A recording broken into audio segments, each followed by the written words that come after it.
As I mentioned earlier, one of the amazing little stories, although it's a bigger headline from the New South Wales state budget, is they're handing out $100 vouchers in 4 $25 lots to all adults in New South Wales who are supposed to go and use these to spend at a restaurant or a cafe or something, as if we need any encouragement to do that.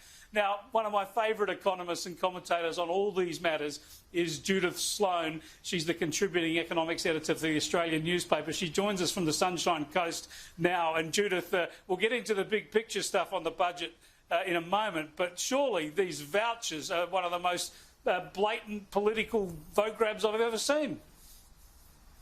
Oh, well, look, I think all the state governments have been into these stupid gimmicks, I'd call them, but I have a good line, I think, for tomorrow's paper, which is something like, economists never believed in free lunches, but Treasurer Perrottet is trying to disabuse us of that notion.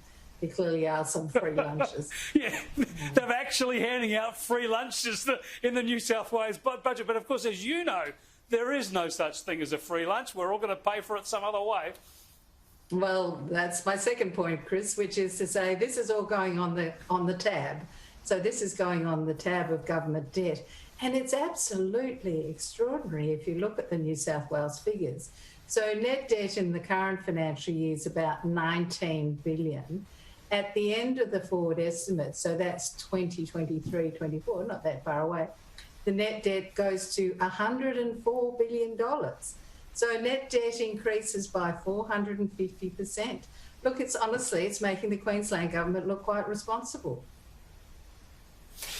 Well, of course, there's about a $7 billion deficit in the year just past. That was going to be a surplus. It goes up to about $16 or $17 billion next year. So it's not all disappearing in these surpluses. A lot of the debt is funding infrastructure, isn't it? And is some of that, good money, good debt? But, I don't think Perrottet's even trying. So he says that the COVID-19's knocked $25 billion off revenue over 5 years. But, revenue's over $80 billion every year. So really, I think there's some sort of weird view that the role of the state treasurer is hard at the moment. No, it's not. They're like children in lolly shops. They're just spending like crazy and just adding to the debt. So one hopes that there will be some good infrastructure spending and maybe even in some of the programs. But my point is that there is just complete loss of fiscal discipline. I mean, you remember those days in Canberra, Chris, where there was a lot of consideration given to the quality of the spending and the idea of trade-offs, that if you spent it on A, you couldn't spend it on B. Whereas nowadays, it's just like, throwing money out of aeroplanes, basically. Well, I think this is the big worry for the medium and long term, is we all know that governments of all persuasions never need an excuse to spend. They all love to spend. And this pandemic has given the federal government and the states the perfect excuse to pump out all this spending that they claim is pandemic stimulus. But of course, there's no guarantee you don't get another external shock next year. It might even be another pandemic. There's no evidence, there's no truth, there's nothing we can rely on to say that this is anything that's particularly out of the ordinary for the next 100 years. There'll be an earthquake next year, or there'll be, as I say, another pandemic, and we're leaving ourselves with nothing in the locker, just generations of debt. Well, here's the point. If you look at the New South Wales budget papers, they're basically saying the negative economic impact of the virus ends mid-next year and the New South Wales economy bounces back. But yet deficits continue to roll on and the debt is being hiked up at an incredible rate. But here's the key to my mind. What's the exit strategy with all this stuff? People get used to these handouts. And if we look at the federal budget, they've gone from, 25% GDP spending to 39%.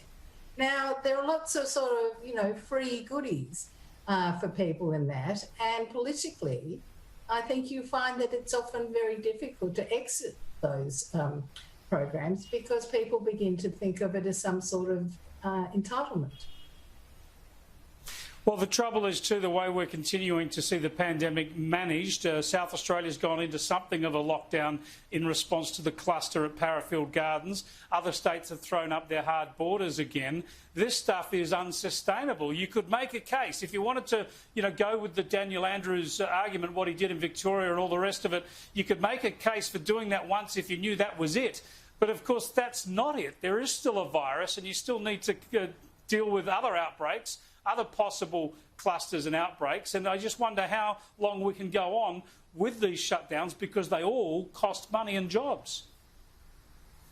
Well, I think it's a highlight of what actually turned out to be a serious dysfunction in the Federation. So the states have gone off and done their own things, often for political reasons, in terms of, managing the panic of the pandemic rather than managing the pandemic, in my view. And that includes the lockdowns, the restrictions, the border closures and the like. But by and large, the tab's being picked up by the feds, right? So, it's the money going out the door in terms of JobKeeper, which is the biggest ever spending program in this period of time. Job Seeker, the enhanced New Start, and other bits and pieces. So, the trouble is that disjunction between one level of government taking measures, which who knows whether they're justified, but they're in some cases politically popular, dare I say it, in our old state of South Australia. But someone else is picking up the tab. It's a bit like a sort of difficult teenager where mum and dad are forever bailing the teenager out. Now, finally, when you talk about the free lunch, the people who are going to pay for it are our children in taxes to come. Tell us just finally, Judith, your thoughts on this idea that we could get rid of stamp duty when we buy new houses and have it replaced by an ongoing land tax on all homes. Look, I think it's quite an interesting idea, but I think it's sort of overhyped within that budget. One of the figures they say it's going to lead to an economic benefit of $3,300 per household. Yeah, my ass. But I think the optionality of it is good. So what they're saying, apart from people who have the most expensive 20% of houses, they're not going to be included in the deal. Other people will be able to either pay the stamp duty or instead pay a land tax as long as they hold the property. And actually, once a property is subject to land tax, it will always be subject to land tax. Now, there is a bit of a sort of review period, discussion period. It won't start immediately. So I kind of see that as perhaps the only upside of what is otherwise, I think, quite an irresponsible debt-increasing budget. Well, it's going to be a very, very difficult year economically for the states and Canberra next year, and it all seems to be predicated on the fact that we get a virus and it's all put behind us. A vaccine, yes. And the virus is put behind us. Let's hope not another virus. No. All right, thanks for joining us, Judith. I appreciate it. It's a pleasure, Chris.